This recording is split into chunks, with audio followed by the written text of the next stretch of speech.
Hello, students. To accompany our unit on health communication, which complements our broader discussion of infectious disease and global health, I wanted to make sure to include some information on health advocacy. And the best lens through which I know to do that is by looking at the early years of HIV and AIDS.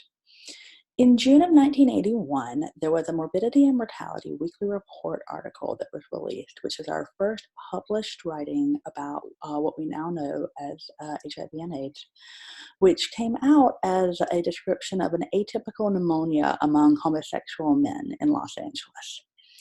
Around the same time, there were reports of men in New York City and San Francisco who had an unusual and aggressive cancer called Kaposi sarcoma, which is associated with characteristic lesions on the skin, and which was a very unusual manifestation to see in men so young.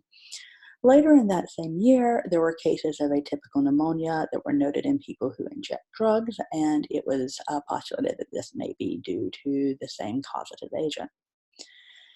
That following year, in 1982, the disease that we now know as AIDS was referred to as GRID, for gay-related immune deficiency, in an article that was published in the New York Times. This naming of the disease was absolutely a factor that led to greater stigmatization of the gay community. In that year, cases were also noted in hemophiliacs and in Haitians, and the first cases were reported in Europe. In Uganda, a wasting disease called SLIM was first described. And the Centers for Disease Control and Prevention first used the term AIDS in September 1982. The following year, in 1983, French researchers reported having found a retrovirus that could potentially be responsible for the disease. And the CDC published the first set of recommended precautions for healthcare workers to prevent AIDS transmission. The World Health Organization that year held its first meeting to assess the global AIDS situation and to begin international surveillance. And in 1984, researchers at the National Cancer Institute report finding a potential agent for the disease, and in a joint conference with the Pasteur Institute in France, identify the retrovirus that we now call HIV. All of these events were transpiring within a political and economic and social context, and I'd like to address that particularly within the context of two countries that are economically and politically similar in a number of ways, but have one key difference, and that key difference really led to the difference in response in these two settings. The United States president at the time that all of this was unfolding was Ronald Reagan. He was a member of the Republican Party who had previously had a career in Hollywood show business before moving into his career in politics. And in the context of his work in the entertainment industry, had a number of friendships with individuals who were early casualties of the AIDS crisis, including notably Rock Hudson, who was a famous actor who died of AIDS in 1985. As these events were transpiring, Ronald Reagan would not say the word AIDS.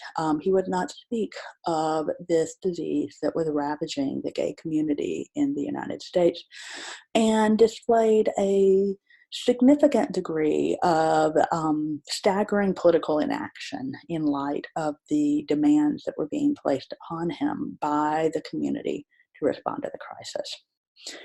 Simultaneously, Margaret Thatcher was the Prime Minister of the United Kingdom. She was a member of the Conservative Party. That party is also sometimes referred to as the Tories.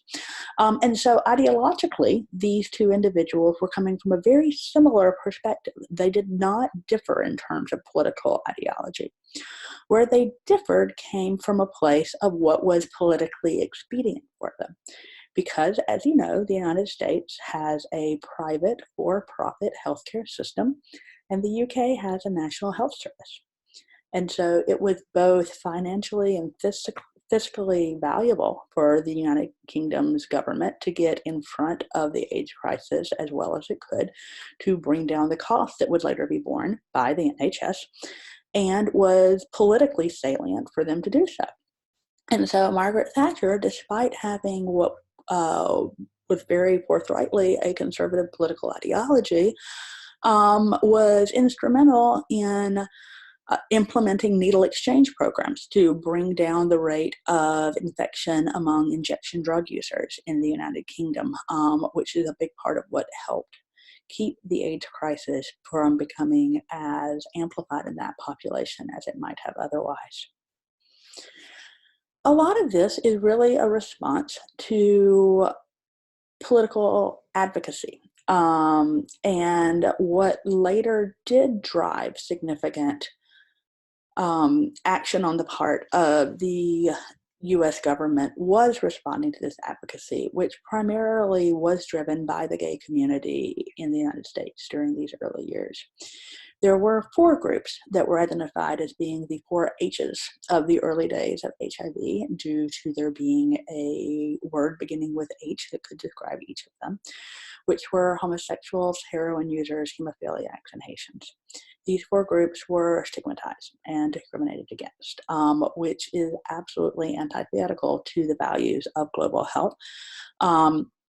And in light of all of that stigma and discrimination and obstacles, there were members of the gay community that recognized the urgency of need for scientific research and supports, who saw their friends and loved ones dying and fought back. And they did so largely through an organization known as ACT UP, which stands for the AIDS Coalition to Unleash Power. I'd like for you to watch a documentary that I'm also uploading for class today, in the spirit of thinking through how advocacy and direct action have a role in global health efforts, in turning the tide of political sentiment, how that can be used as a tool in shaping the world that we want to see. There are members of ACT UP that are now prominent in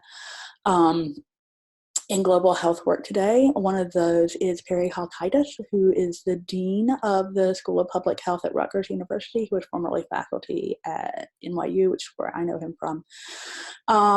And how we can kind of look at the power of these social movements to agitate and activate change. Thank you very much.